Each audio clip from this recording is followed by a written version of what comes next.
सोमकश्चैकदन्तश्च कपिलो गजकर्णकः लम्बोदरश्च विकटो विघ्ननाशो विनायकः धूम्रकेतुर्गणाध्यक्षो भालचन्द्रो गजाननः द्वादशैतानि नामानि यवते शृणुयाति विद्यारम्भे विवादेन प्रवेशे निर्गमे तथा संग्रामे संकटे चैव विघ्नस्तस्य न जायते या देवी सर्वभूतेषु दयारूपेण संस्थिता नमस्तस्यै नमस्तस्यै नमस्तस्यै नमो नमः नमो विन्ध्येश्वरी नमो नमो संप्रजनोऽप्येन नमो नमो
आज गणेश जी का पवित्र दिन है, तो गणेश जी के विषय में गणेश गायत्री है। एकदंताय विद्महे वक्रतुंडाय धीमहि तन्नो दंती प्रचोदयात्। ऐसा गणेश जी को आज के दिन की मैं थोड़ी सी आपको कथा सुनाता हूं। आज भादव का महीना, सावन के बाद जो महीना आता है उसको भाद्रपद बोलते हैं और भादव का महीना कहते हैं। कल की जो तिथि थी वो भारतवर्ष में बड़ी अच्छी तिथि मानी जाती है, उसको हरितालिका करके उसको कहते हैं। हरितालिका तीज, हरितालिका तृतीया। और विश्वोत्तर पुराण में भादव के महीने की शुक्ल पक्ष की तृतीया होती है और उसमें हस्त नक्षत्र होता है। तो गौरी शंकर का पूजन किया जाता है, कुमारी कन्याएं इसका पूजन करती हैं, जो कल की तिथि थी। और ये व्रत काशी आदि में निर्जल व्रत किया जाता है। संध्या को स्नान करके, शुद्ध वस्त्र धारण करके और मिट्टी की प्रतिमा बनाकर पूजन की सामग्री लेकर पूजा किया जाता है। सौभाग्य की वस्तुएं सब पूजा में रखी जाती हैं। और इसमें पार्वती को प्रसन्न करने का एक विधान है, हरितालिका तीज। 13 प्रकार के मीठे व्यंजन बनाए जाते हैं और फिर सासू माँ की पूजा भी होती है। ऐसे पार्वती का और शिव जी का पूजन करके फिर कथा सुनी जाती है। ये भारतवर्ष में बड़ी प्रसिद्ध है हरितालिका की, जो कल की तिथि है निकल गई, उसके विषय में मैंने थोड़ी सी आपको जानकारी दी। और आज का जो पर्व है, हरितालिका तीज करने से कन्याओं को अच्छा सौभाग्य मिलता है, अच्छा घर परिवार मिलता है।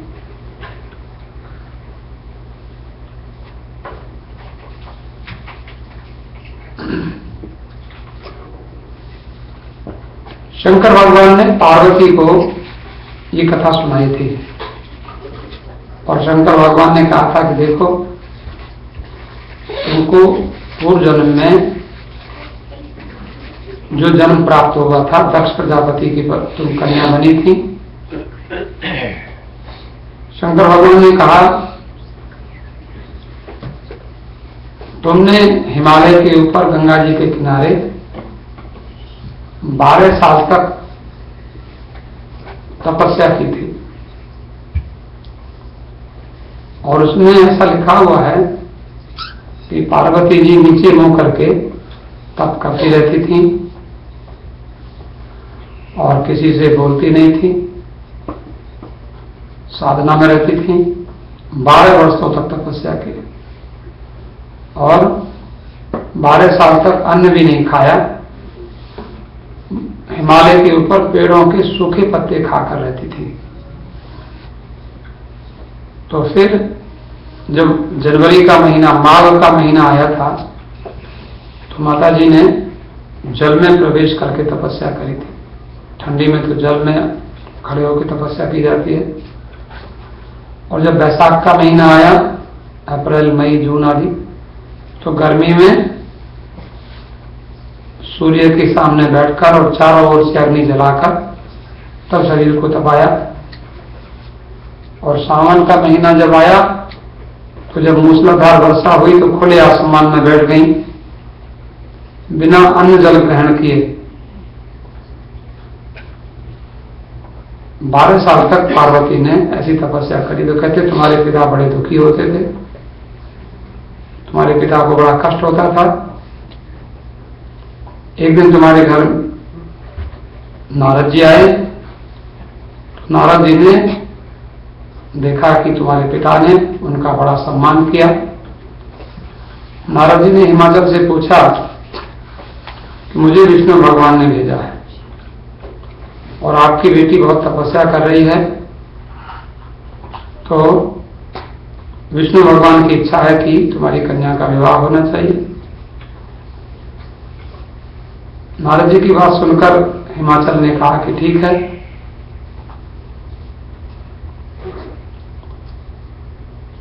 विष्णु भगवान यदि मेरी कन्या का वरण करना चाहते हैं तो मुझे क्या आपत्ति है। लेकिन नारद जी ने कहा कि देखो,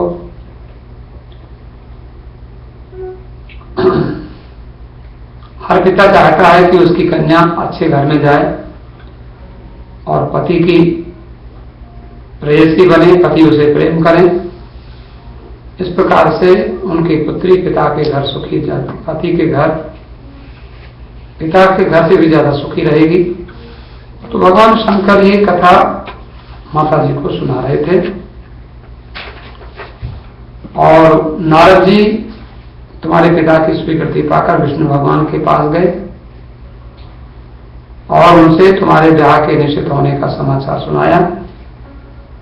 लेकिन जब तुम्हारे कान में ये बात पड़ी तो तुम बड़ी दुखी हो गई और तुम्हारी एक सखी ने ये मानसिक दशा समझ ली और तुमने बताया कि मैंने सच्चे हृदय से शंकर भगवान को अपना पति मान लिया है।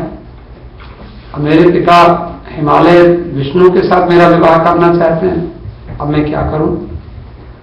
यदि विष्णु भगवान के साथ मेरा विवाह किया जाएगा तो मैं प्राण त्याग दूंगी। शंकर भगवान कहते हैं तुम्हारी सखी ने, जो बहुत समझदार थी, उसने कहा कि देखो, प्राण त्यागने की आवश्यकता नहीं है। अब तुम्हारे सामने ये संकट आ गया है कि तुम शंकर भगवान को अपना पति मानती हो और विष्णु भगवान तुमसे विवाह करना चाहते हैं। तुम्हारे पिता भी विष्णु भगवान को तुम्हें कन्यादान करना चाहते हैं। तो ऐसे समय में धीरज से काम लो। एक बार कन्या जब जिसको अपना पति स्वीकार कर लेती है तो फिर जीवन पर्यंत उसी के साथ में निर्वाह करना होता है। सच्ची आस्था, एक निष्ठा, यदि ऐसी मन में भावना शुद्ध रहे तो भगवान को भी समर्पण करना पड़ जाता है। और मैं तुमको जंगल में ले चलती हूं और जैसी साधना स्थली में तुमको दिखाती हूं, तुम्हारे पिता भी उसको खोज नहीं पाएंगे और वहां तुम साधना में लग जाओ। और मुझे विश्वास है कि तुम्हें शंकर भगवान मिल जाएंगे। तुमने ऐसा ही किया। तुम्हारे पिता तुम्हें घर पर जब नहीं पाए तो बड़े दुखी हुए और सोचने लगे कि मेरी बेटी कहां चली गई।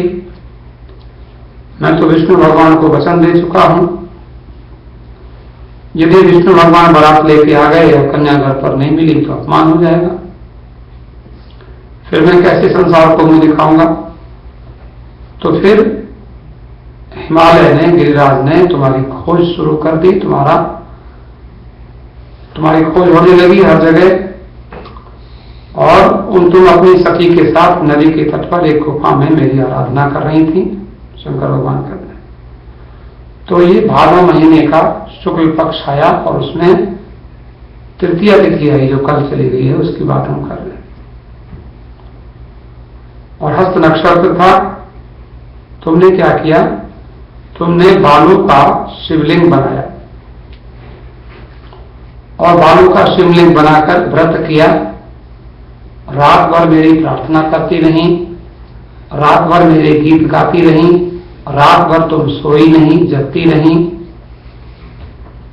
जब मैंने तुम्हारा इस तरह का भजन देखा तो मेरा आसन डोलने लगा। शंकर भगवान कहते हैं, मैं समाधि में बैठा था, मेरी समाधि टूट गई और मैं तुम्हारी पूजा से प्रसन्न होकर तुम्हें ढूंढता हुआ तुम्हारे पास आ गया और मैंने तुमसे वर मांगने को कहा। तो अपनी तपस्या के परिणाम स्वरूप मुझे अपने समक्ष पाकर तुमने कहा कि शंकर, मैं आपको अपना पति मान चुकी हूं और यदि आप मेरी तपस्या से प्रसन्न हैं तो मुझे अपनी पत्नी के रूप में, अर्धांगिनी के रूप में स्वीकार कीजिए। शिव जी कहते हैं, मैंने तुम्हारे सामने तथास्तु कह दिया और मैं कैलाश पर्वत पर चला गया। तो सवेरे हुआ तो तुमने पूजा की सारी सामग्री को नदी में प्रवाहित कर दिया और फिर व्रत की पालना कर दी। उसी समय अपने मित्र बंधु और दरबारियों के से हिमालय खोजते खोजते तुम्हारे पास आ गए और तुम्हारी ऐसी तपस्या का कारण और उद्देश्य पूछा। बेटी तुमने बताया भी नहीं, तुम एकांत में आकर तपस्या कर रही थी, क्यों कर रही थी?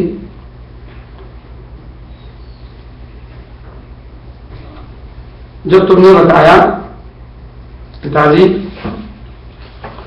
मैंने अपने जीवन का अधिकांश समय तपस्या में बिताया है और मेरी तपस्या का उद्देश्य यही है कि मैं महादेव को अपना पति रूप में प्राप्त करना चाहती हूं।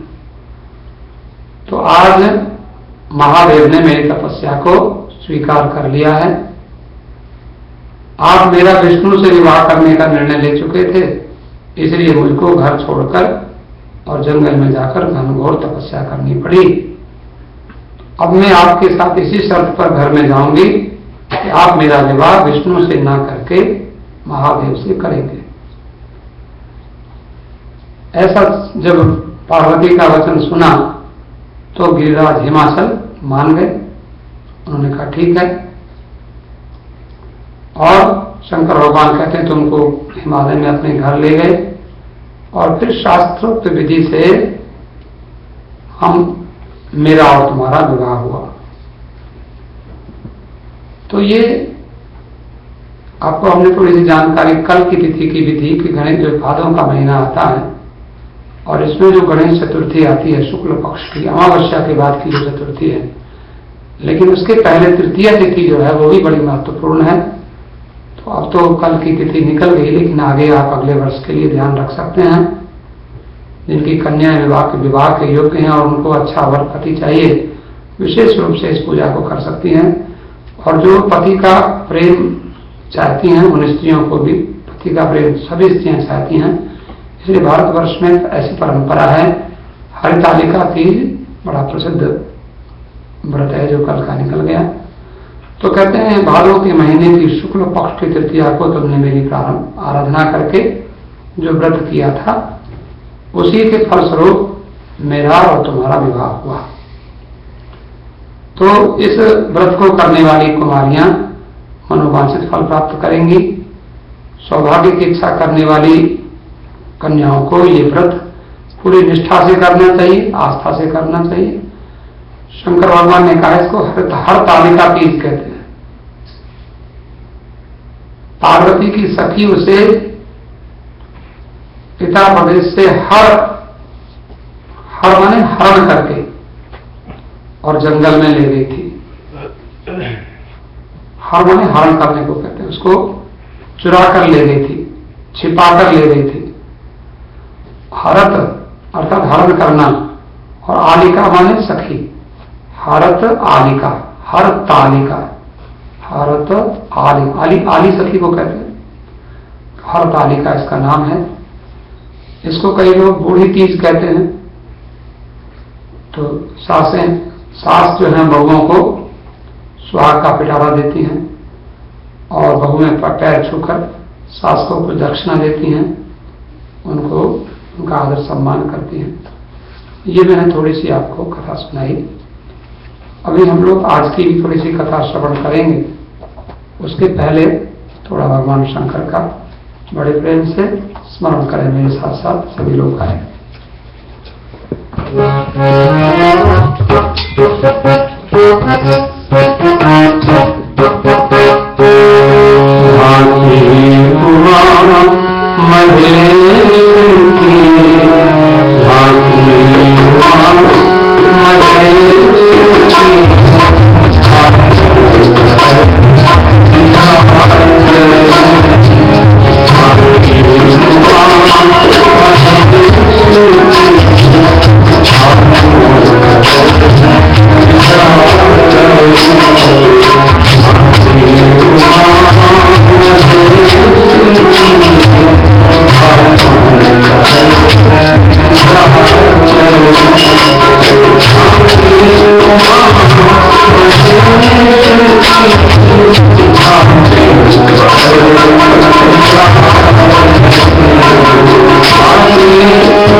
महेश की आंखों पहर किया करे, नैनों के पात्र में सुधा भर भर के हम पिया करे।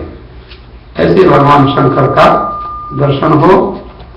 जो लोग योगाभ्यास करते हैं, योग साधना करते हैं, उनको नाभि में और हृदय में और दोनों आंखों के बीच में 3 देवताओं का ध्यान करना पड़ता है। नाभि में ब्रह्मा जी का ध्यान और हृदय में विष्णु जी का ध्यान और दोनों भ्रिकुटी के बीच में यहां शंकर का ध्यान। तो ब्रह्मा जी संसार बनाते हैं और विष्णु भगवान पालन करते हैं और शंकर भगवान सुख देते हैं। शंकर भगवान हम लोग सोचते हैं कि विनाश करते हैं, लेकिन विनाश माने दुखों का विनाश करते हैं, दुविधाओं का विनाश करते हैं। मैं आपको आज की कथा सुनाता हूं। कई बार हम लोग भूल जाते हैं, जो जनवरी में जो चतुर्थी, गणेश चतुर्थी आती है वो तो हमें याद रह जाती है, लेकिन ये हम लोग थोड़ा भूल जाते हैं। ये भविष्य पुराण में हमने पढ़ा 3 चतुर्थी मानी गई हैं। एक है शिवा चतुर्थी, एक है शांता चतुर्थी, एक है सुखा चतुर्थी। तो जो भाद्रपद के महीने की जो चतुर्थी, आज की जो चतुर्थी है, इसको शिवा चतुर्थी कहते हैं। भादों के महीने में शुक्ल पक्ष की चतुर्थी है। तो कई बार हम लोग सोचते हैं हम तो गणेश चतुर्थी तो हमने मनाई थी, वो तो जनवरी के महीने में मनाई थी, अब ये कहां से आ गई? ऐसे तो चतुर्थी हर महीने में 2 बार आती है, लेकिन नारद पुराण में 12 महीने की 24 चतुर्थियों की पूरी कथा है। हम आपको फिर कभी समय पाने पर सुनाएंगे, सुनाते भी रहते हैं समय समय पर। नारद पुराण में सभी तिथियों की महिमा। आप 365 दिन है ना आपके साल के, तो 365 दिन में रोज की कोई ना कोई तिथि होती है, और रोज कोई ना कोई तिथि का उसका महात्म्य है, इंपॉर्टेंस है। इसलिए एक दिन भी गड़बड़ नहीं करना, रोज भजन करना, रोज भजन करना चाहिए। 365 दिन भगवान ने मनुष्य का शरीर हमें ऐसे लिए दिया है, क्योंकि पता नहीं मक्खी मच्छर बने थे कितने योनियों में, गधे घोड़े बने होंगे, पता नहीं। आप नहीं बने होंगे, हम लोग तो बने। आपके लिए हम नहीं कह रहे हैं, आप तो बहुत अच्छे हैं, आप तो देवता रहे होंगे। इसलिए भगवान ने बहुत बढ़िया सुंदर शरीर दिया है मनुष्य का। तो ये शिवा चतुर्थी है, इसको शिवा कहते हैं। और आज के दिन आपके पास हो भगवान की कृपा से तो दान करने की बड़ी महिमा है। 10-20 हजार $1,00,000 राम मंदिर को दे सकते हैं, कोई मनाही नहीं है। दे सकते हैं, कोई मना कौन रोकता है? क्योंकि बहुत बढ़िया हम चाहते हैं कि राम मंदिर खुला खुला बहुत बढ़िया जगह में बने, हो सकता है। लेकिन मैंने इतना, मैं आपसे कह नहीं रहा हूं कि आपको आज ही देना है, कोई जरूरी नहीं। लेकिन दान की महिमा है, $1 भी दे सकते हैं। 1 सेंट तो चलना बंद हो गया, 5 सेंट से कम तो मतलब नहीं है। तो 5 सेंट तो आप चढ़ाएंगे जरूर, वो तो जरूरी है। लेकिन अधिक से अधिक दिया जा सकता है। और आज के दिन स्नान करने की महिमा है। स्नान तो आप रोज ही करते हैं, लेकिन आज के दिन भी स्नान करने का बड़ा महात्मा है। एक महात्मा जी मिले, क्या हुआ कि अभी हमारे, मैं बरनबी मंदिर में रहता हूं, तो वहां मंदिर में एक दिन कहीं नीचे की साइड में फ्लड आ गई, वो पानी भर गया। तो उन्होंने कहा भाई ये पानी, तो हमने कहा क्या करना चाहिए? तो भाई पानी नल बंद कर दो, क्योंकि रात के 10 बजे हम लोगों ने देखा। तो फिर बोले बाबा जी नहाने का क्या करोगे? हमने कहा तो 2 ही बार नहाते हैं जीवन में, या तो नवावे दाई माई या नवावे 4 भाई। जब जन्म होता है तब नहाते हैं, और या फिर जब 4 भाई नहलाते हैं तब नहाते। आजकल नहाता कौन है?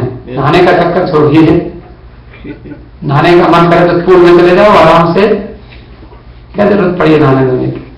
लेकिन आप सोचो, कल्पना करो कि जो पार्वती जंगल में रहती थी, वहां पर आपको हम सच्चाई बता दें, अगर आप नहीं भी नहाए तो काम चलेगा।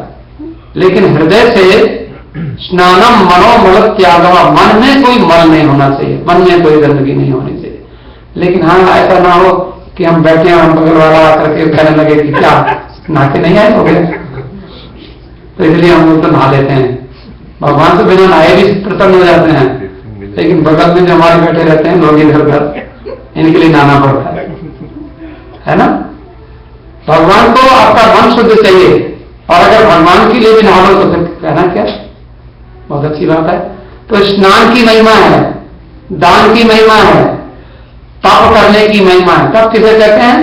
तप माने सहन करना, सहन करने को ही तप कहते हैं, और कुछ नहीं होता है। कोई पड़ोसी का स्वभाव अच्छा नहीं है, आप सहन करते हो, कोई बात नहीं। एक रिश्तेदार आ गया, कहते तुम्हारा पड़ोसी बड़ा खराब है। बोले क्या हुआ? कि हम कार खड़ी कर देते, लड़ने लग गया।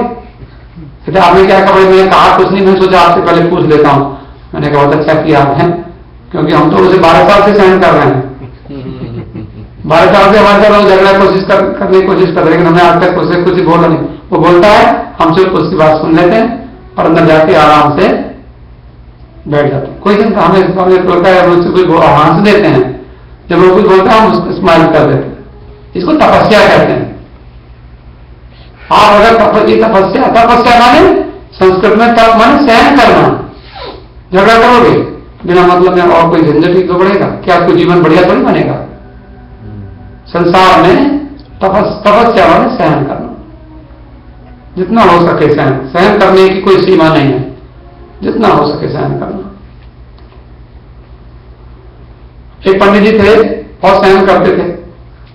कोई कहते हमारा सहन करने की भी हद होती है। तो एक राजा ने उसको बहुत कष्ट दिया, पंडित को पकड़ लिया, जेल में बंद कर दिया। उसको जेल से निकाल के बोला, पंडित जी क्या हाल है? बोले बहुत अच्छा है। आपका हमारे विषय में क्या विचार है? बोले महाराज सुखी रहो, प्रसन्न रहो। कहते हमने तुमको जेल में बंद रखा। बोले कोई बात नहीं। बोले पंडित को कौड़ी लगाओ, हंटर लगाओ, उसको हंटर पिटवाया आपको, फिर जेल में बंद कर दो, फिर साल बंद रखा। फिर बोले ना कहो पंडित जी कैसे हो? बहुत अच्छे। आपका क्या विचार है? बोले महाराज आप प्रसन्न रहो, आप आनंद में रहो। कई लोगों ने कहा कि वो ना आपको मारता पीटता है, उसको फिर भी आप आशीर्वाद देते हो। बोले कोई बात नहीं, ये कथा है पुराण में। कहते बाद में जब उसने बड़े अत्याचार किए और बोले पंडित के परिवार को बुलाओ, पंडित के रिश्तेदारों को, सबको कष्ट देने लग गया, इसके दोस्तों को बुलाओ, देखते हैं क्या करना है। बाद में वो कहता रहा प्रसन्न रहो महाराज, कोई दिक्कत नहीं। लेकिन बाद में ऐसा उसमें कथा मिलती है कि अचानक पता नहीं क्या हुआ, धरती फट गई। और धरती फटी और वो पंडित जी का परिवार, जो पूरा गांव जो था उनका, जो पंडित जी का परिवार सारे, वो सब बच गया। और बाकी राजा और राजा के साथ जो लोग हंसते थे वो सब के साथ धरती फटी और उनका पता भी नहीं चला वो कहां चले गए। देखो, तो गरीब को मत पता, गरीब रो देगा, तुझे जहान से खो देगा। इसलिए कभी भी हम लोग सहन करते हैं, सहन करते करते और वो जो अंदर जो आपकी तपस्या होती है वो भगवान उससे प्रसन्न हो जाते हैं। पार्वती ने कितनी तपस्या करी और भगवान प्रसन्न हो गए, ये आपने अभी कथा सुनी है। तो थोड़ा बहुत तपस्या करनी चाहिए जीवन में। आप पढ़ते लिखते हैं तो तपस्या करते हैं, आप बहुत योग्य होते हैं, छोटी सी जॉब करते हैं, तपस्या होती है कि नहीं?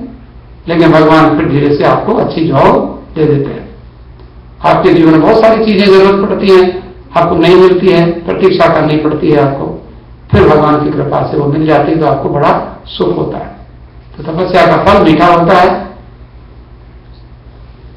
और उपवास कर सकें तो बहुत अच्छा है। आज के दिन कोई बात नहीं, सवेरे खा लिया, अब उपवास कर लो थोड़ी देर के लिए। उपवास कहते हैं, उप माने निकट, समीप, नियर, वास माने टू लिव, भगवान के पास रहने को ही निवास कहते हैं, उपवास कहते हैं। उपवास माने थोड़ी कोई बात नहीं, रोटी खाने के बाद उपवास भी महात्मा लोग कर लेते हैं। और अगर रोटी खाने के बाद का भी ऐसा हो सके तो फल से रह सकते हैं, दूध से रह सकते हैं। एक महात्मा थे, हमने उनको देखा, बोले हम तो 1 चम्मच घी खा लेते हैं सवेरे को, बस उसी से रह जाते हैं, ये भी अच्छा है। तो इस तरह से उपवास होता है। और गुड़, घी और नमक, और माने गुड़, घी और नमक, इससे क्या होता है कि गुड़ से और घी मिलाकर मालपूड़े बनाए जाते हैं। आज के दिन मालपूड़े माने कि उसमें घी मिलाते हैं और आटे में, और उसमें फिर दूध मिलाते हैं और उसको फिर बढ़िया घी में तलते हैं, फिर उसको गुड़ की चाशनी बनाकर उसमें डालते हैं, तो बढ़िया कोई इस तरह की मिठाई बनाते हैं। या मीठा जो पूड़ा होता है, अपूप बोलते हैं उसको संस्कृत में, तो उनको सास ससुर को खाने को देते हैं। नमकीन पकौड़ा भी खिलाते हैं आज के दिन, सासू माँ को, ससुर जी को, उनको प्रसन्न करते हैं। इससे क्या होता है इससे सौभाग्य बढ़ता है, आपका पारिवारिक जीवन बढ़िया होता है। अच्छा, जो आप जो मनाते हैं, जो उसका क्या नाम है, जो चतुर्थी, गणेश चतुर्थी जो जनवरी में आपने मनाई थी, उसका नाम है शांता चतुर्थी। आज की जो चतुर्थी, इसका नाम है शिवा चतुर्थी, याद रखना। आज का नाम है शिवा, इनके सबके नाम होते हैं। गणेश चतुर्थी तो हमने कह दिया, लेकिन आज की चतुर्थी है शिवा चतुर्थी। और जो वो मनाई जाती है जनवरी में, माघ के महीने में, माघ महीने के शुक्ल पक्ष को होती है, जनवरी में नहीं होती, कभी दिसंबर में भी कभी आ सकती है, कोई जरूरी नहीं, क्योंकि माघ का महीना होता है। क्योंकि अभी भादों के महीने में होती है, कोई जरूरी नहीं है कि वो अगस्त में ही आएगी, सितंबर में भी आ सकती है कभी। तो ये जो आती है माघ, ये महीने भादों का महीना होता है। कृष्ण जन्माष्टमी के बाद में आती है, राधा अष्टमी के पहले आती है। राधा अष्टमी मंगलवार की है। अभी इस मंगलवार को राधा जी का जन्मदिन है, ये जो मंगलवार आने वाला है 2 सितंबर को, ट्यूजडे को राधाष्टमी। तो जन्माष्टमी के बाद में जैसे राधाष्टमी आती है, इसी प्रकार से माघ महीने के शुक्ल पक्ष की जो चतुर्थी होती है उसको शांता चतुर्थी कहते हैं। और उसमें मंगलवार के युक्त जो चतुर्थी आती है, कभी चतुर्थी हो और मंगल का दिन हो, उसको कहते हैं सुखा चतुर्थी। सुखा चतुर्थी होती है। तो ये जो थोड़ी सी इसकी कथा सुन लीजिए। आज की जो चतुर्थी है इसको गणेश चतुर्थी कहते हैं। और गणेश चतुर्थी है तो थोड़ा सा गणेश जी का स्मरण करना चाहिए हम लोग। थोड़ा सा आपने दुर्गा चालीसा पढ़ा, आज गणेश चालीसा पढ़ लेते, थोड़ा सा आप लोग, बड़ी महिमा है।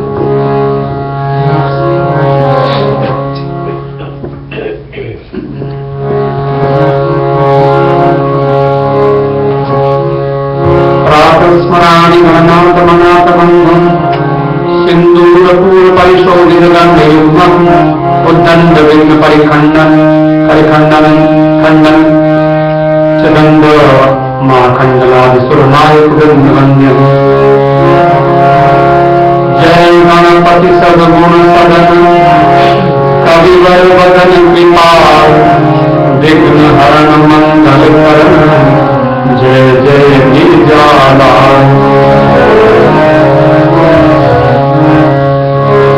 एक अन्य बोलूंगा, एक आप कहेंगे, आराम से कहेंगे। भगवान जी आपके जीवन के संकटों को दूर करें, सबके जीवन के विघ्न दूर हो, ऐसी भावना से बात करें। सभी लोग भगवान गणेश प्रसन्न हो जाएंगे। सब लोग आएंगे मेरे साथ साथ धीरे धीरे जाएंगे। जय जय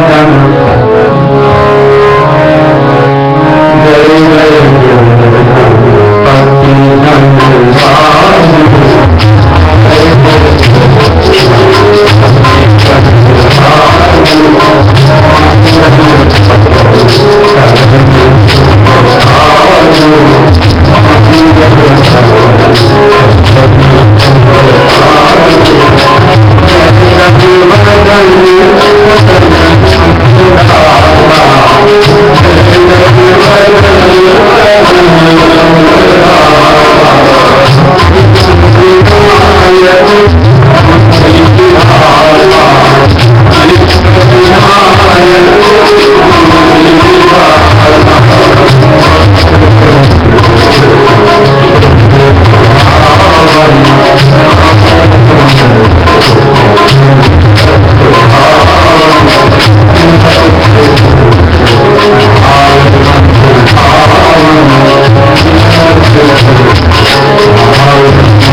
कि मैंने आपको गणेश चालीसा पाठ किया, समय तो हो गया है कथा का, थोड़ी सी कथा और आपको सुना दें। ये गणेश चतुर्थी जो भादों के महीने की शुक्ल पक्ष की चतुर्दशी होती है, इसी को गणेश चतुर्थी कहते हैं। और श्री गणेश जी विघ्न विनायक हैं। इनको गणेश कहा जाता है। गण माने गण और ईश माने मालिक। भगवान के जितने गण हैं शंकर भगवान के, उनके सबके ये हेड हैं, सबके स्वामी हैं, सबसे ऊंचा स्थान उनको मिला है।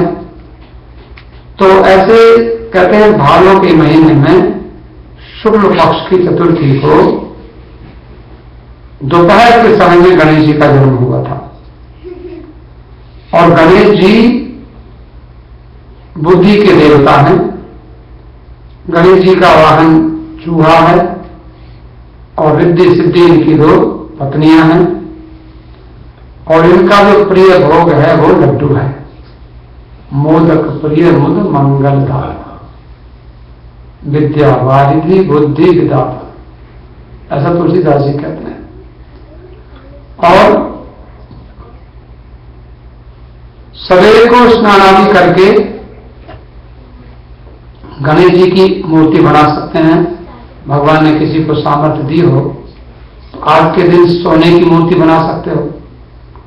सोने की नहीं बन सके तो तांबे की बना सकते हो। तांबे की माने कॉपर की। गोल्ड आइडल बना सकते हैं गणेश जी का, या तो फिर कॉपर का बना सकते हैं, या फिर मिट्टी का तो बना ही सकते हैं। मिट्टी की गणेश जी की मूर्ति बना सकते हैं। एक और भी मूर्ति बनती है, अगर किसी के को गाय का गोबर मिले तो गाय का भी गोबर जी के भी गोबर के भी गणेश जी बनते हैं। और आज के दिन चाहे सोने की, तांबे की, मिट्टी की, गोबर की। तो गणेश की प्रतिमा को एक नया मिट्टी का कलश लेकर, घड़ा लेकर, और उसमें जल भर के, और उसके ऊपर मुंह के ऊपर एक नया कपड़ा बांध के, और उसके ऊपर गणेश जी को बिठाते हैं कलश के ऊपर। फिर मूर्ति पर गणेश जी की मूर्ति पर सिंदूर चढ़ाते हैं और उनको फिर षोडशोपचार विधि से पूजा करते हैं, जैसा हम लोगों ने पूजा करी। फिर उनको दक्षिणा देते हैं और कम से कम 21 लड्डू का उनको भोग लगाने का नियम है। 21 लड्डू गणेश जी को भोग लगाओ। और इनमें से 5 लड्डू गणेश जी की मूर्ति के पास रखते हैं। 21 का भोग लगा के 5 को तो छूते नहीं है, और बाकी जो कितने बचे 16 लड्डू वो फिर बांट देते हैं। 16 लोगों को बांट दो। गणेश जी की पूजा शाम के समय की जाती है। पूजा करके चंद्रमा को जल दिया जाता है, लेकिन ध्यान रखने की बात है, आज का ही दिन है कि आप चंद्रमा का दर्शन नहीं करते। भादों के महीने में शुक्ल पक्ष के चंद्रमा को देखते नहीं। ऐसे नहीं करना। जल देना है तो ऐसे आंखें नीचे करके जल उनको दिया जाता है। आज के दिन चंद्रमा को ऐसे देखा नहीं जाता है। तो भादों के महीने का अगर भूल से देख लो तो उसको फिर डिनाई करना होता है। चंद्रमा से को हमने आपको देखा नहीं। उसमें थोड़ा सा विधान है। माने अपने मन में ऐसा कोई कभी ऐसा देख भी ले तो ऐसा कोई नहीं कि वो देख लिया क्या होगा, है क्या होगा, कोई बात नहीं, लेकिन हो सके देखो नहीं, ध्यान रखना चाहिए। तो इसको इसलिए महात्मा लोग, कई बार ब्राह्मण लोग या भक्त लोग, आज के दिन आप लोग तो बहुत अच्छा, आप अंदर बैठे हो, चंद्रमा भी निकलेगा तो अब आपको मालूम है, ऐसे देखना मत, नीचे रखे जाना आराम से। तो चंद्रमा के दर्शन करने से क्या होता है, आपको अगर देख लिया तो क्या होगा? तो देख लिया तो कई बार आप कहीं जा रहे हैं और कहीं ऐसा भगवान ना करे गड़बड़ किसी और ने किया और नाम आपका लग जाए, तो ये काम हो जाता है। माने कलंक लगना इसको बोलते हैं। तो आज की चतुर्थी को कई लोग कलंक चतुर्थी भी कहते हैं। तो चंद्रमा के दर्शन करने से कलंक का भागी न बनना पड़े किसी को, इसलिए चंद्रमा का दर्शन नहीं किया जाता। इसमें क्या, वस्त्र से ढका हुआ कलश और दक्षिणा और गणेश जी की मूर्ति, ये मंदिर में रखो या ब्राह्मण को दे दो और गणेश जी का विसर्जन करके फिर ये विधि मानी जाती है। गणेश जी की मूर्ति को विसर्जित भी करते हैं। तो ये पूजन करने से बुद्धि और सिद्धि रिद्धि ये सब मिलती हैं। और गणेश जी आप जानते हैं जो ऑब्स्टिकल्स जो हैं जीवन के उनको रिमूव करते हैं, विघ्नों को दूर करते हैं। उसमें एक छोटी सी कथा भी आपको हम सुना देते हैं।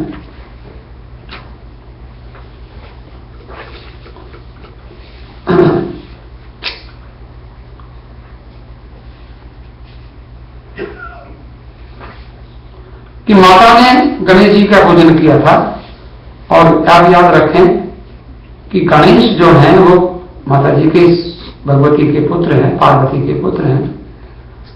लेकिन पार्वती के पुत्र होकर भी ये परब्रह्म परमात्मा हैं और इन्होंने माता जी के व्रत से प्रसन्न होकर उनको ये वरदान दिया था कि हम आपके पुत्र बनेंगे। इसलिए गणेश जी की पूजा शिव जी के विवाह में भी होती है।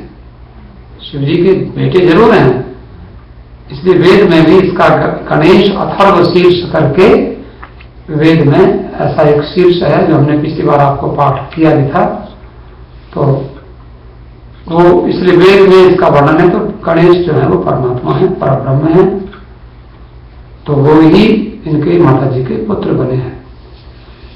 इसमें सिद्धि विनायक व्रत भी किया जाता है। आज के दिन कई लोग सिद्धि विनायक की पूजा करते हैं।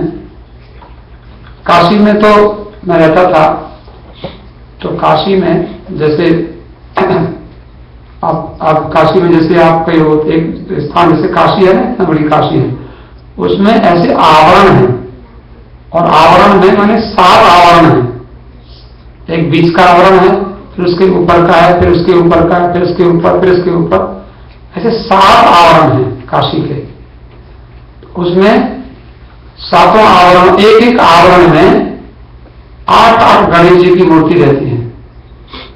तो ऐसे 56 गणेश हैं काशी में। हमने 56 गणेश का हम लोग दर्शन करते थे। आज उसके दर्शन करना, आज वहां सबके अलग अलग नाम हैं।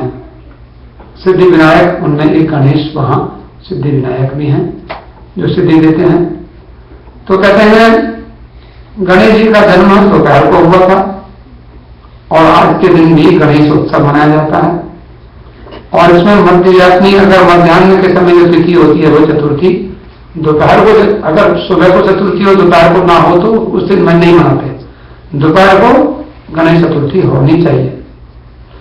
तो ये तो 2 दिन हो या दोनों दिन ना हो, तो ऐसे करके कुछ विधान है इसको दर्शन करना, इसको मनाना चाहिए। और चंद्रमा का दर्शन नहीं करना चाहिए। और अगर चंद्रमा का दर्शन हो जाए तो उसके लिए मैंने आपको पहले भी कथा सुनाई, वो कथा सुनने से उसका फल, उसका दोष शांत हो जाता है। वो कथा क्या है? एक मंत्र भी है, वो मंत्र आप लिख लेना, मैं आपको बोल देता हूं। एक दंतम शूर्पकर्णम गजवक्त्रम चतुर्भुजम पाषाणकुश धर्म देवम ध्याये सिद्धि विनायकम। एक दांत वाले और सूप, जो तो है सूप होता है जो अन्न को छानने वाला जो होता है, छाछ बोलते हैं, बड़ा उसको गेहूं को उसमें से गंदगी निकालनी होती है, जैसे उसको रखते हैं, सूप बोलते हैं। ऐसे बड़े बड़े काम उनके हैं। गजवक्त्र हाथी का मुंह है, 4 भुजाएं हैं और पाश माने रस्सी भी उनके हाथ में, और अंकुश, जैसे हाथी को हंटर से नहीं हाँका जाता है, हाथी के लिए एक अंकुश होता है, अंकुश होता है उसके यहाँ पर, जब हाथी जब रोकना होता है उसको, तो उसमें एक जोर से उसमें एक जो नेल होता है उसको ऐसे मार देते हैं, उसके कंधे में जाकर वो गड़ जाता है, तो हाथी बड़ी जोर से चिल्लाता है और रुक जाता है। हाथी को उसमें वो उसको अंकुश बोलते हैं। तो ऐसे गणेश जी के हाथ में अंकुश भी है। आवाहन, आसन, पाद्य, अर्घ, आचमन, पंचामृत स्नान, शुद्धोदक स्नान, वस्त्र, यज्ञोपवी, सिंदूर, आभूषण, दूर्वा, दूब घास। गणेश जी को दूब घास चढ़ाने से, काली घास जो होती है, ग्रीन ग्रास, गणेश जी प्रसन्न होते हैं। धूपबत्ती, दीप, फूल, नैवेद्य, इनसे पूजा की जाती है। और लाल वस्त्र गणेश जी को चढ़ाया जाता है। घी के 21 लड्डू चढ़ाने होते हैं और ये सब विधान है। समर्थक मणि की कथा आपने सुनी है, एक बार हम संक्षेप में थोड़ा सा जल्दी से सुना देते हैं, समय का अभाव है। क्या है? कहते हैं नंद जो आपके जो नंदिकेश्वर जी जो हैं, नंदिकेश्वर जी कौन है? जो भगवान शिव जी के सामने जो बैल के रूप में बैठे रहते हैं, इनको नंदिकेश कहते हैं। नंदीश्वर कहते हैं, नंदिकेश्वर कहते हैं। नंदिकेश्वर में ब्रह्मा जी के 4 बेटे हैं, सनक, सनंदन, सनातन, सनत कुमार। तो वो चारों ब्रह्मा जी के पुत्र नंदी भगवान के पास गए और उनसे कथा सुनने लगे। उन्होंने कहा, भादों के महीने में चतुर्थी के चंद्रमा का दर्शन क्यों नहीं करते? ये कथा किसने पूछी? ब्रह्मा जी के पुत्रों ने, सनक, सनंदन, सनातन, सनत कुमार। 4 भाई हैं, 5 साल के देखने में लगते हैं हमेशा, वैसे करोड़ों साल की उनकी आयु होती है, देखने में बच्चे जैसे लगते हैं। तो उन्होंने फिर नंदिकेश्वर जी ने फिर कथा सुनाई। बोले, एक बार आज ये कृष्ण भगवान की कथा है कि जरासंध जो राक्षस था, जरासंध के घर से श्री कृष्ण भगवान समुद्र के मध्य में नगरी बसा करके द्वारका में रहने लगे। पहले इसका नाम द्वारका नहीं था, पहले द्वारका, उसमें घुस जाते थे तो निकलने का दरवाजा मिलता नहीं था। तो कौन, अरे कहां से निकलना है, दरवाजा किधर है, दरवाजा किधर, ऐसी बढ़िया बनाई गई थी उसको। द्वार कौन सा है, दरवाजा कहां से निकले, एग्जिट कहां है, द्वार माने एग्जिट। अंदर कोई घुस गया तो एग्जिट नहीं मिलता था किसी को, उसमें घूमता ही रहता था। 2 महीने, 4 महीने, 10 महीने, 1 साल, 2 साल, ऐसी बनाई थी वो भगवान ने, भूल भुलैया थी वो, इसलिए उसका नाम द्वारका रखा गया था। आजकल उसमें वो थोड़ी भूल भुलैया, क्योंकि कई लोग मर जाते थे, बीच में पता नहीं चलता था, इसलिए उसको ऐसे ठीक बना दिया गया है, और ऐसे नहीं आप लोग जा सकते हैं। तो एक सत्राजित नाम के यादव थे, सूर्य भगवान की पूजा उसने करी, तो उसको सूर्य भगवान रोज एक मणि दे दी उसको, और मणि रोज का सोना दिया करती थी, 8 भार सोना। और ये एक बार कृष्ण भगवान के दर्शन करने गया, कृष्ण भगवान ने इससे मणि मांग ली, तो इसने मना कर दिया। एक दिन इसका जो भाई था प्रसेन, वो घोड़े पर चढ़ के और मणि को गले में पहन कर चला गया जंगल में शिकार के लिए। तो उसे शेर ने मार दिया और शेर ने मणि ले ली, और वो फिर वो मणि जो थी वो जामवंत को मिल गई, और जामवंत को गुफा में ले गया। तो जब प्रसेन कई दिन तक जंगल से लौटा नहीं, तो सत्राजित ने अपनी पत्नी को कहा कि देखो, ये कृष्ण बड़ा चोर है, इसने, कृष्ण ने मेरे से मणि मांगी थी और मैंने इसको मणि नहीं दी, तो इसने मेरे भाई को मार दिया और मणि उससे छीन ली। ये कृष्ण का षड्यंत्र है। यादव था सत्राजित, उसने ऐसा अपनी पत्नी से कहा। बाद में उसको समझ में आया, पत्नी से बोला, सुन, मैं तुमसे कह तो रहा हूं, लेकिन आई एम नॉट श्योर, मैंने गैस किया है ऐसा, मुझे ऐसा आशंका है कि कृष्ण ने ऐसा तो नहीं कर दिया। लेकिन वो घरवाली ने उसको किसी अपनी सहेली से कह दिया, उसने अपनी सहेली से कह दिया, उसने किसी और से कह दिया। उसने जरूर कहा कि देखिए मैं तो ऐसा आशंका कर रहा हूं, लेकिन जब तीसरी चौथी काम में बात पहुंची तो उसने आशंका को हटा दिया। उसने कहा this is sure, I am sure कि भगवान चोर है और उन्हें मणि चुराई है और उसने प्रसेन को मार दिया है। अब भगवान द्वारका से जब रथ जोड़ कर निकले तो रास्ते में, अरे आपने सुना, देखो जरा वो चोर है, उसने मणि चुराई थी और उसने उसको प्रसेन को मार दिया। भगवान कहने लगे ये क्या हुआ? तो आपको मालूम है भगवान कृष्ण ने आज के दिन चंद्रमा का दर्शन किया था, इसलिए उनको बिना मतलब झूठ मूठ को कलंक लग गया, चोरी का, मणि की चोरी का और उसको प्रसेन को मारने का। तो भगवान ने सोचा भाई अब क्या करना चाहिए। भगवान ने एक मीटिंग बुलाई, इमरजेंसी मीटिंग, सब और सबको मंत्रियों को कहा करो और सब लोगों को कहा देखो मैं झूठा नहीं हूं, आप विश्वास करो मैं सच्चा हूं। सब लोगों ने कहा महाराज आपको हम विश्वास करते हैं, लेकिन इसका परिमार्जन करना होगा। सब लोग मुझे चोर कह रहे हैं, बहुत अच्छा बदनाम बुरा, आदमी बुराई करे तो कोई बात नहीं, लेकिन लोग बुरा कहने लग जाए तो बहुत बुरी बात है, इसलिए बहुत खराब काम है। क्या करना चाहिए? तो सच्चाई के लिए कुछ सफाई कर चाहिए। तो हम जाकर लोगों को ये सिद्ध करेंगे कि हमने चोरी नहीं की, हमने इसको नहीं मारा। तो भगवान सबको लेकर बोले चलो पहले इसको ढूंढते हैं जो मर गया है, वो मिलेगा तो पता चलेगा किसने मारा, कहां मारा, कौन मारा, किसने मारी। उसे जिसने मारा है उसने मारी भी होगी।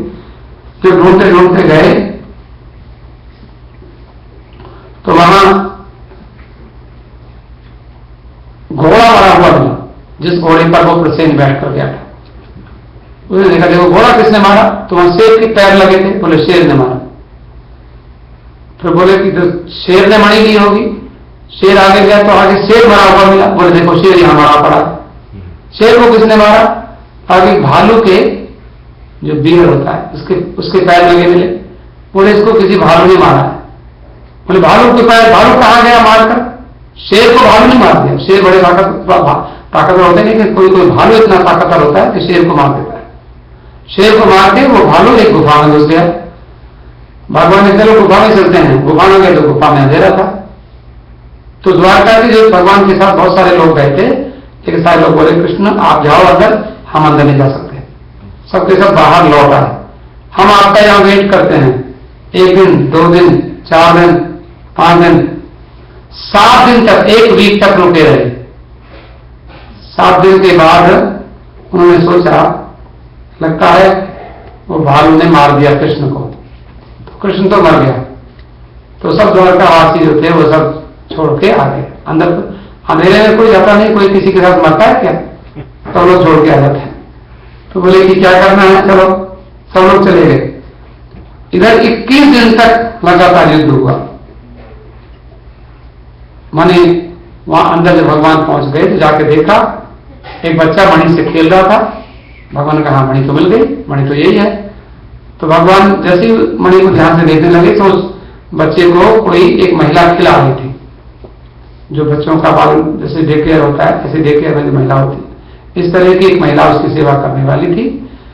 वो देख कर बड़ी जोर से चिल्लाई, कृष्ण भगवान को देखा। जामवंत ने क्यों चिल्लाती हो, देखो सामने कौन है। उसने देखा वो इतनी लंबी चौड़ी मेरी गुफा है, यहां तो कोई आता नहीं है, मैं एक शेर को मार के आया, ये कहां से आ गया। वो शेर, उसके ऊपर उसने बाण मारा, भगवान को कुछ नहीं हुआ। पत्थर मारा, भगवान को कुछ नहीं हुआ। भगवान को कैसे मार सकता था? फिर उसने सोचा क्या करना है, तो भगवान से निपट गया। और जिससे पहलवान लोग लड़ते हैं भगवान के साथ वैसे लड़ने लगा।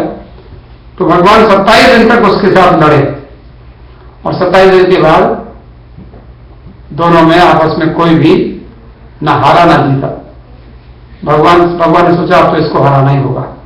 भगवान ने एक घूसा बना के, एक बॉक्सर, बहुत अच्छे बॉक्सर है भगवान श्री कृष्ण, उन्होंने एक ऐसे हाथ को किया और ऐसे इसकी सिर में मारा। सिर में मारा, उसको चक्कर आया और घूम करके नीचे गिर पड़ा और वो बहुत देर तक बेहोश पड़ा रहा। फिर उसका होश आया तो ऐसे देखता है कि मुझे बेहोश करने वाला कौन आदमी हो सकता है। ऐसे देखा तो उसको रामचंद्र कृपालु भजमन हरण भव भय दारुण नव कंज लोचन कंज मुख कर कंज पद कंजारुणम, कमर के जैसा मुख दिखाई पड़ा और उसमें सुंदर नीला नीला रंग दिखाई पड़ा और उसको ऐसी बढ़िया बढ़िया आंख दिखाई पड़ी। और राम, तो भगवान ने कहा राम नहीं श्याम बोलो। मैं राम था लेकिन अब मैं श्याम बन गया हूं, नहीं राम बन गया था। कहो जामवंत कैसे, उसका नाम था जामवंत भालू का। कहो जामवंत कैसे हो और रहोगे? बोले महाराज सारे शरीर में दर्द हो रहा है, आपने बहुत जोर से घूसा मारा। तो भगवान ने फिर एक्यूप्रेशर किया, उसको एक्यूप्रेशर किया, स्पर्श चिकित्सा भगवान ने उसके सारे शरीर को दबाया। भगवान ने चलाई एक्यूप्रेशर कोई हमने नहीं दिलाई। ऐसा उसने लिखा ना भागवत में कथा कि उसको जो उसको बहुत अच्छी तरह से उसको दबाया भगवान के छूने से, ऐसा लिखा है, उसका दर्द ठीक हो गया। तो बोले प्रभु आप यहाँ मेरे पास कैसे आए, आपने मुझे कैसे ढूंढा? भगवान ने कहा ढूंढना है, अरे मेरे को लोग बदनाम कर रहे हैं और तुम ये मणि अपने पास लेकर, चोर तुम हो और लोग मुझे चोर समझ रहे हैं, बोले मैं चोर नहीं हूं। एक फिर कैसे तुमको, मैंने शेर को मारा था, पूरे शेर तो हम पता चल गया, तुम हमारे साथ चलो। बोला महाराज मैं साथ तो चलूँ, आप मेरे घर आए हो, एक मेरा बहुत बड़ा काम करते जाओ। बोले बोलो कि आप तो संसार के मालिक हो और लोग कन्यादान करते हैं, मेरी एक बहुत सुंदर बेटी है और मैं, उसका नाम है सत्यभामा। भगवान का नाम रुक्मिणी के साथ तो पहले हो गया था, तो इस मेरी अपनी बेटी का आपके साथ विवाह करना चाहता हूं। भगवान ने कहा ठीक है। तो और विवाह में दहेज में मैं आपको मणि देता हूं, जो मणि है जिसको आप लेने आए हो, ये मणि भी ले लो और मेरी बेटी को भी कन्यादान के रूप में स्वीकार करो। भगवान ले गए, बोले आपको चलना होगा। तो भगवान लेकर गए और फिर वहां जाकर उन्होंने 17 जिसने भगवान को कलंक लगाया था, 17 के पास ले जाकर कहा देखो इससे पूछो। उसने बताया कि हाँ मैंने शेर को मारा था, शेर ने उस घोड़े को मारा था जिसके ऊपर तुम्हारा भाई बैठा हुआ था प्रसेन, मैंने नहीं मारा। और इसने कृष्ण ने तो मारा ही नहीं, कृष्ण भगवान तो निर्दोष है। तो भगवान कृष्ण का वह दोष शांत हुआ। नारद जी कहते हैं भगवान कृष्ण ने भी इस गणेश चतुर्थी का समर्थन किया कि भाई देखो मुझे जो कुछ भी दोष लगा सो लगा, लेकिन आप लोगों को दोष ना लगे संसार में, इसलिए आप गणेश जी का पूजन किया करो। उसका थोड़ा गणेश जी का जो भजन तुलसीदास जी ने लिखा है वो हम गा करके विस्तार भी करेंगे।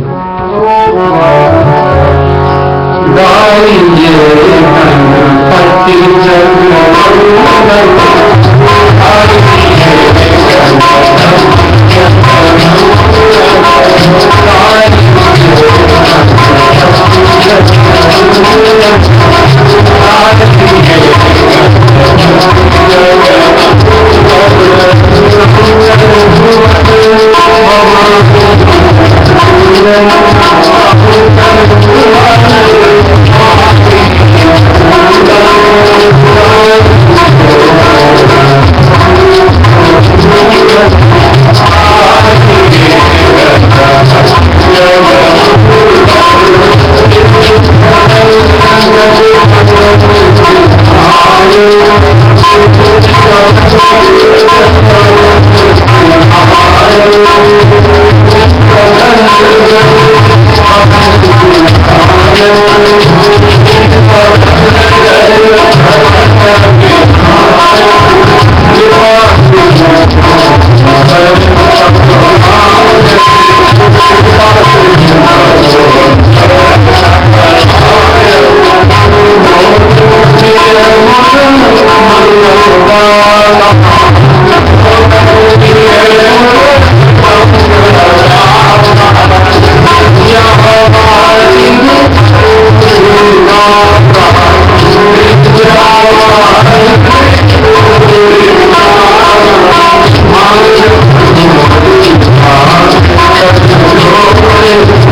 रामचंद्र भगवान की जय।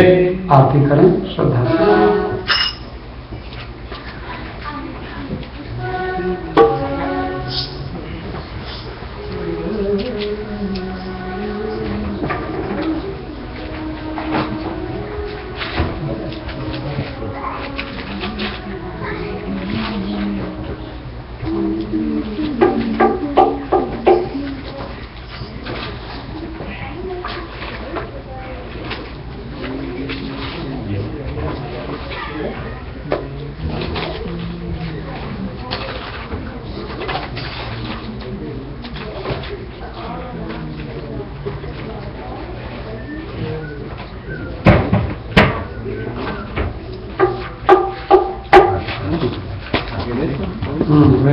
आरती गणेश जी की आरती करेंगे। जय गणेश जय गणेश जय गणेश मंगल की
पावन शांति रोषधर शांति वनस्पतय शांति श्रेदेव शांति ब्रह्म शांति सर्वभूत शांति शांति एव शांति काम शांति एव ओम शांति शांति शांति गणेश भगवान की जय रामचंद्र भगवान की जय पवन सुत हनुमान महाराज की जय कृष्ण भगवान की जय शंकर भगवान की जय रानी की जय दुर्गा महारानी की जय सीता माता की जय पार्वती हरे हर हर महादेव।